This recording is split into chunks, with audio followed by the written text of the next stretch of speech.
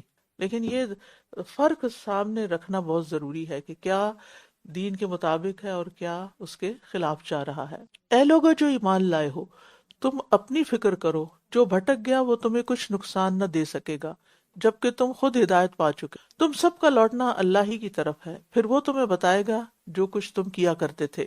اس کا مطلب یہ ہے کہ دوسروں کو دیکھنے کی بجائے اپنی فکر کرو، کیونکہ بعض لوگوں کی عادت ہوتی ہے وہ دوسروں کو دیکھتے رہتے ہیں، فلاں کیا کر رہا ہے، فلاں کے عقیدے میں کیا خرابی ہے، فلاں کے اعمال میں کیا برائی ہے، اس کو کیا دیکھنا چاہیے کہ وہ خود کیا کر رہا ہے، کیونکہ ہم سے کسی اور کے بارے میں نہیں پوچھا جائے گا، ہم سے ہمارے بارے میں پوچھا جائے گا۔ یعنی مطلب اس آیت کا یہ ہے کہ اگر انسان خود اللہ کی اطاعت کر رہا ہے، بندوں کے حقوق ادا کر رہا ہے، امر بالمعروف اور نہی عن المنکر کر رہا ہے، تو اس کے باوجود اس کے بعد اگر کوئی حق کے راستے پر نہیں آ رہا تو وہ ہمارے لیے نقصان دہ نہیں، ہم سے اس کے بارے میں نہیں پوچھا جائے گا۔ لیکن یہ عجب رویہ ہے کہ انسان دوسروں کی غلطیوں اور عیبوں کی فکر میں لگ کے اپنے آپ کو بھول جائے، اپنی پرواہ چھوڑ دے، سارا وقت دوسروں کو دیکھتا رہے، کیونکہ اگر انسان خود سیدھے راستے پر ہے تو کوئی اس کو نقصان نہیں دے سکتا۔ لیکن اس آیت کا یہ مطلب بھی نہیں کہ انسان صرف اپنی ہی فکر کرے اور دوسروں کو ان کے حال پہ چھوڑ دے، اپنی فکر بھی کرے اور معاشرے کی اصلاح کرے، لیکن ہر وقت لوگوں کے پیچھے نہ پڑ جائے اور صرف لوگوں کے عیب ہی نہ چنتا رہے۔ کیونکہ آپ نے دیکھا ہوگا کہ بعض لوگ جب کوئی لیکچر دیتے ہیں یا خطبہ دیتے ہیں تو وہ کیا کرتے ہیں، صرف معاشرے کی خرابیوں کا ہی ذکر کرتے ہیں اور یہ نہیں بتاتے کہ کرنا کیا چاہیے۔ یعنی صرف یہ ذکر کرنا کون کیا کر رہا ہے یہ کافی نہیں، ذکر یہ ہونا چاہیے کہ مجھے خود اور سب کو کیا کرنا چاہیے، حل کیا ہے مسائل کا۔ اور پھر آپ دیکھیے کہ یہ بھی یاد رکھیں، کسی کو غلط کام کرتے ہوئے دیکھ کر اس بندے کو حقیر نہ کریں، اس کی فکر کریں، اس کی اصلاح کریں، لیکن دوسروں کی ذاتی زندگی میں اور جو عیب ان کے چھپے ہوئے ہیں ان کی کھود کرید نہ کریں، کیونکہ کچھ لوگوں کی عادت یہ ہوتی ہے کہ وہ خواہ دوسرے پڑ جاتے ہیں، غیر ضروری سوال کر کر کے کھود کے، اچھا تم نماز پڑھتی ہو، اچھا کتنے 5 وقت کی پڑھتی ہو، اچھا وقت پر پڑھتی ہو، اچھا تہجد کے بارے میں کیا خیال ہے تمہارا، بھئی آپ اپنی فکر کریں۔ اسی طرح کیا تمہیں خواب میں نبی صلی اللہ علیہ وسلم نظر آئے تھے؟ یعنی یہ کسی کے نیک ہونے کی نشانی بنائی ہوئی۔ تو یعنی اس قسم کے سوالات کے جس سے دوسرا زچ، آپ دیکھیے کہ وہ جو ہمسائے کے حقوق بتائے گئے ہیں، وہ صاحب بالجنب، اچھا بعض لوگ ایسے ہوتے ہیں جیسے آپ ٹریول کر رہے ہوتے ہیں، آپ جہاز میں بیٹھے ہیں اور کوئی بندہ آپ کے ساتھ ایسا بیٹھ جاتا ہے، لگتا ہے سب کا کوئی تجربہ ہے، تو یعنی جو آپ سے نہ جان نہ پہچان اور خواہ کے اس طرح کے سوالات، اور وہ اچھا اگر آپ نے کچھ کھایا نہیں تو آپ کھاتے کہ کوئی بیماری تو یہ فضول وقت ضائع کر رہا ہے۔ ابھی ہم نے پڑھا نا کہ غیر ضروری سوالات نہیں، دین کے معاملے میں بھی نہیں کرنے چاہیے اور دنیا کے معاملے میں بھی غیر ضروری۔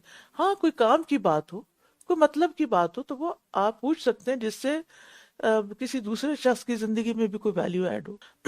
پھر فرمایا، اے لوگو جو ایمان لائے ہو، جب تم میں سے کسی کو موت آئے تو وصیت کرتے وقت تم میں سے 2 عدل والوں کی گواہی ہو، یا تمہارے علاوہ 2 اور لوگوں کی، اگر تم زمین میں سفر کر رہے، پھر تمہیں موت کی مصیبت آ پہنچے تو شک کی صورت میں تم ان دونوں گواہوں کو نماز کے بعد روک لو گے، پھر وہ دونوں اللہ کی قسمیں کھائیں گے کہ ہم اس قسم سے کوئی قیمت نہیں لے رہے اگرچہ وہ رشتہ دار ہو، اور نہ ہم اللہ کی خاطر دی ہوئی گواہی کو چھپا رہے ہیں، اگر ہم ایسا کریں تو بے شک تب ہم یقیناً گناہگاروں میں سے۔ یہاں موت کو ایک مصیبت کہا، اور ایک حقیقت یہ ہے کہ موت سب سے بڑی مصیبت ہے، کیونکہ اس کے بعد نو ریٹرن، دنیا میں نہیں آ سکتا۔ بیماریاں بھی چلی جاتی ہیں، نقصان بھی پورے ہو جاتے ہیں، لیکن موت کا نقصان کوئی پورا نہیں کر سکتا۔ اس لیے موت سے غافل ہونا اس سے بڑی مصیبت ہے کہ انسان اپنی زندگی میں کچھ کرے نہ۔ اور سب سے عقل مند انسان کون ہے؟ جو دنیا کو چھوڑ دے اس سے پہلے کہ دنیا اسے چھوڑ دے، جو اپنی قبر کو روشن کر لے اس سے پہلے کہ وہ اس میں جا بسے، اپنے رب کو راضی کر لے اس سے پہلے کہ اس سے ملاقات کرے، نماز پڑھے اس سے پہلے اس کی نماز پڑھی یعنی نماز جان، اپنے نفس کا محاسبہ کر لے اس سے پہلے کہ اس کا محاسبہ کیا جائے۔ آج عمل ہے حساب نہیں، کل حساب ہے عمل۔ اسے امام شافعی کی طرف منسوب کیا جاتا ہے جو بات ابھی تک۔ موت چونکہ ایک مصیبت ہے، لہٰذا موت سے پہلے اپنی وصیت لکھ کے رکھنی چاہیے، اور جو چیزیں آپ چاہتے ہیں آپ کے مرنے کے بعد کی جائیں، اور خاص طور پر اپنے بچوں کے حوالے سے، اپنی ذمہ داریوں کے حوالے سے، وہ انسان لکھ کر رکھے، اور سب کو اگر نہیں بھی اشتہار دے تو کم از کم کسی ایک بچے کو بتا دے کہ یہاں یہ باتیں میں نے لکھ کے رکھی ہوئی ہیں اور یہ میرے مرنے کے بعد تم پڑھ لینا، کیونکہ ہو سکتا ہے ان میں آپ کچھ تبدیلی کر دیں، یعنی آپ اس کی ایڈیٹنگ کرتے رہتے ہیں وقت کے ساتھ ساتھ، حالات کی تبدیلی کے ساتھ، تو خبر ضرور ہونی چاہیے کہ یعنی آپ کی وصیت کی خبر ضرور اور لکھا ہوا بھی ہونا چاہیے، کیونکہ موت کا کوئی بھروسہ نہیں۔ ایسا نہ ہو کہ کچھ چیزیں آپ کرنا چاہتے ہو یا کروانا چاہتے ہو اور اس کی کسی کو بھی خبر نہ ہو، تو اس سے دوسروں کے حقوق بھی مارے جاتے ہیں۔ پھر اگر اس پر اطلاع ہو جائے کہ یہ دونوں یقینی طور پر گناہ کے مرتکب ہوئے تو وصیت کرنے والے کے 2 قریب ترین رشتہ دار ان دونوں کی جگہ کھڑے ہوں گے، ان میں سے جن کی حق تلفی، پھر وہ دونوں اللہ کی قسمیں کھائیں گے کہ ہماری گواہی ان دونوں کی گواہی سے زیادہ سچی اور ہم نے کوئی زیادتی نہیں، اگر ہم ایسا کریں تب ہم بلا شبہ ظالموں میں شمار ہوں گے۔ یہ طریقہ اس بات سے زیادہ قریب ہے کہ وہ گواہی کو اس کے اصل رخ پر لائیں گے، یا وہ ڈریں گے کہ ان کی قسمیں ان ورثاء کی قسموں کے بعد رد کر دی جائیں گی۔ اور اللہ سے ڈرو اور سنو، اللہ نافرمان لوگوں کو ہدایت نہیں دیتا، یعنی جتنا کوئی اللہ کی نافرمانی کرتا ہے اتنا ہی وہ ہدایت سے دور ہوتا چلا جاتا ہے، حتیٰ کہ پوائنٹ آف نو ریٹرن آ جاتا ہے۔ نیکسٹ، يوم يجمع الله الرسل فيقول ماذا أجبتم قالوا لا علم لنا إنك أنت علام الغيوب إذ قال الله يا عيسى ابن مريم اذكر نعمتي عليك وعلى والدتك إذ أيدتك بروح القدس تكلم الناس في المهد وكهلا وإذ علمتك الكتاب والحكمة والتوراة والإنجيل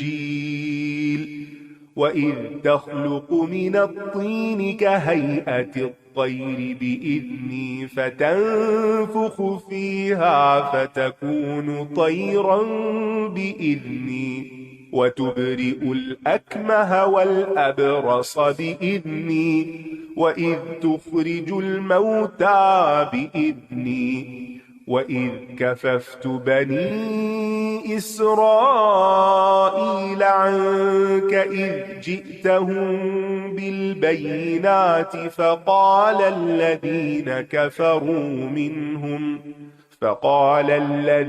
كفروا منهم إن هذا إلا سحر مبين وإذ أوحيت إلى الحواريين أن آمنوا بي وبرسولي قالوا آمنا واشهد بأننا مسلمون إذ قال الحواريون يا عيسى ابن مريم هل يستطيع ربك أن ينزل علينا مائدة من السماء